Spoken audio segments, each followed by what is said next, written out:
এটাই সেই বিখ্যাত ফেরাউন, যে ফেরাউনের কথা আল্লাহ তাআলা কোরআনে বর্ণনা করেছেন এবং নীল নদে চুবিয়ে মেরে শুটকি বানিয়ে রেখে দিয়েছেন। এখনো তার সেই লাশ সেই মিশরের বিখ্যাত জাদুঘরে রাখা হয়েছে।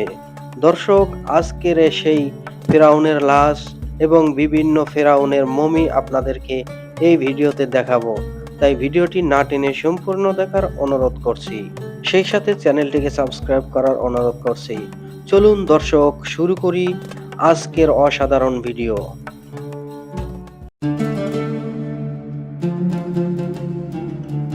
আসসালামু আলাইকুম দর্শক, আজকে আমরা রওনা দিয়েছি সেই মিশরের বিখ্যাত সেই জাদুঘরের উদ্দেশ্যে, যেখানে রয়েছে সেই ফিরাউনের লাশ।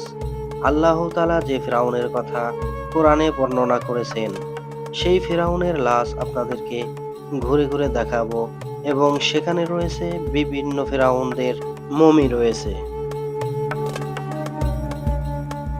ফেরাউন কোনো নিদর্শন ব্যক্তির নাম নয়, প্রাচীন মিশরের রাজাদের উপাধি বা রাজকীয় পদবি।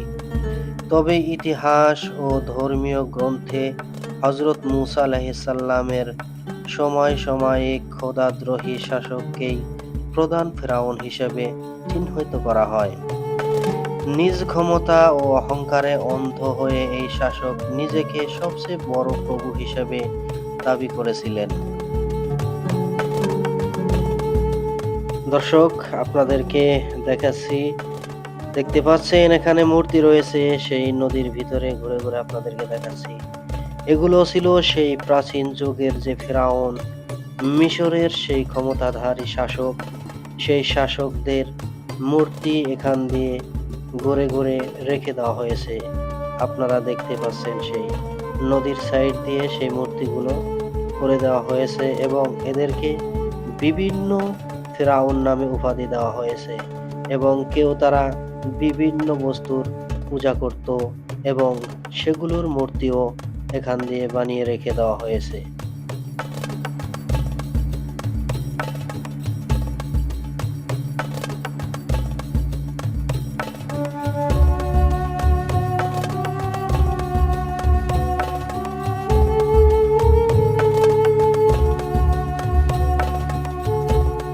দর্শক, এটি সেই জাদুঘর। আপনারা দেখতে পাচ্ছেন সেই স্থানের এই যে জাদুঘরটি দেখতে পাচ্ছেন, এই বিল্ডিংটি মূলত এই বিল্ডিং এর ভিতরে রয়েছে সেই বিখ্যাত ফেরাউন, যে ফেরাউনকে আল্লাহ তাআলা নীল নদে চুবিয়ে মেরে ফেলে দিয়েছেন এবং শুটকি করে রেখে দিয়েছেন। তার লাশ এই বিল্ডিং এর ভিতরেই রয়েছে।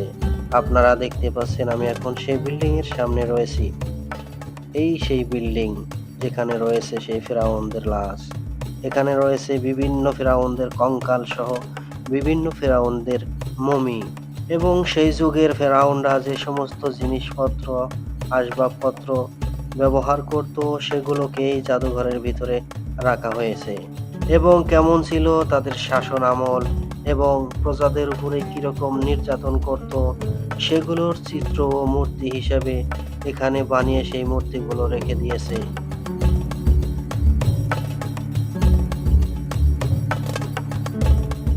দর্শক, আপনারা জানেন নবুয়ত লাভ ও মূসা আলাইহিস সালামের আগমন। ফিরাউনের শাসন আমলে বনি ইসরাইল জাতি চরম নির্যাতনের শিকার হচ্ছিল। একদিন ফিরাউন স্বপ্নে দেখেন আর সেই স্বপ্নের কারণে ফিরাউন নির্দেশ দেয় বনি ইসরাইল সম্প্রদায়ের প্রতিটি নবজাতক পুত্র সন্তানকে হত্যা করতে হবে। এই পরিস্থিতিতে হযরতে মূসা আলাইহিস সালামের মা তাকে একটি বাক্সে বন্ধ করে নীল নদে ভাসিয়ে দেন। ভাগ্যর নির্মম পরিহাসে ফেরাউনের স্ত্রী আসিয়া এই শিশুকে নদী থেকে উদ্ধার করেন এবং রাজপ্রাসাদেই মূসা আলাইহিস সালামকে লালিত পালিত করতে শুরু করেন। পরবর্তীতে মূসা আলাইহিস সালাম যখন নবুয়ত লাভ করেন এবং আল্লাহর একত্ববাদের দাওয়াত নিয়ে যান, এটি সেই ফিরাউন যে ফিরাউনের কাছে মূসা আলাইহিস সালাম সেই আল্লাহর একত্ববাদের দাওয়াত নিয়ে গিয়েছিলেন। দেখতে পাচ্ছেন সেই ফিরাউন যে ফিরাউন বনি ইসরায়েলের সেই সম্প্রদায়ের উপরে প্রচুর পরিমাণে অত্যাচার করত এবং সেই আমলের পুত্র সন্তানদেরকে নবজাতক শিশুদেরকে হত্যা করার নির্দেশ দিয়েছিল এবং অনেক শিশুদেরকে হত্যা করেছিল এবং আল্লাহ যা চান তা কেউ খণ্ডাতে পারে না এবং এই ফিরআউনের রাজপ্রাসাদেই সেই মুসা আলাইহিস সালামকে লালিত পালিত করেন।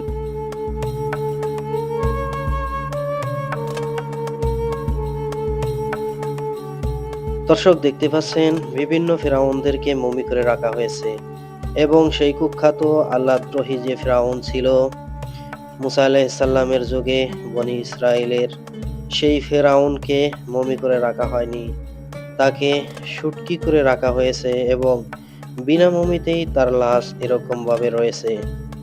কতটুক খারাপ ছিল এবং কুখ্যাত সেই অপরাধী আল্লাহদ্রোহী সেই ফিরআউন ছিল। এবং দেখতে পাচ্ছেন সেই ফিরআউনদের বিভিন্ন আসবাবপত্র, চেয়ার এবং তারা যে যানবাহনে করে এখান থেকে অন্য স্থানে যেত সেগুলোকেও এই জাদুঘরের ভিতরে রাখা হয়েছে। দেখতে পাচ্ছেন এখানে সেই বিভিন্ন আসবাবপত্রগুলো তারা যেভাবে ব্যবহার করত সেই জিনিসপত্রগুলো এখানে রাখা হয়েছে দেখতে পাচ্ছেন।